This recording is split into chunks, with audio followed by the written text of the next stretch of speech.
பாமகவில் உட்கட்சி பூசல் குழப்பத்திற்கும் சலசலப்பிற்கும் திமுகவே காரணம் என்று அன்புமணி குற்றம் சாட்டியிருந்த நிலையில் குழப்பத்திற்கு திமுக காரணம் இல்லை என்று மறுத்திருக்கிறார் ராமதாஸ். இருவரும் பேசியதை வினை எதிர்வினை பகுதியில் பார்க்கலாம். ஸ்டாலின் அவர்களுக்கு பயம் வந்துடுச்சு.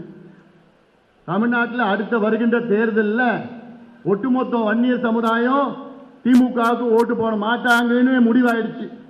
அந்த பயம் ஸ்டாலின் அவர்களுக்கும் திமுக வந்துடுச்சு. இப்போ வந்த பிறகு என்ன இப்ப பண்ணிட்டாங்கன்னா நம்ம கட்சியை பலவீனப்படுத்துவதற்கு சூழ்ச்சிகள் நடந்து கொண்டிருக்கிறது. இதை நீங்கள் புரிந்து கொள்ள வேண்டும். இதை நீங்கள் புரிந்து கொள்ள வேண்டும். இதில் நடக்கிற குழப்பத்திற்கு ஐயாவோ நானோ அது யாருமே இல்லை. இதற்கு யார் வில்லன்னா திமுக தான் வில்லன். சார், இப்ப அதாவது இந்த பிரச்சனைக்கு பின்னாடி திமுக இருக்கு அப்படின்ற ஒரு கருத்து சொல்லப்படுகிறது. அதாவது அப்பட்டமான பொய், கடைந்தெடுத்த பொய், அப்பட்டமான பொய்.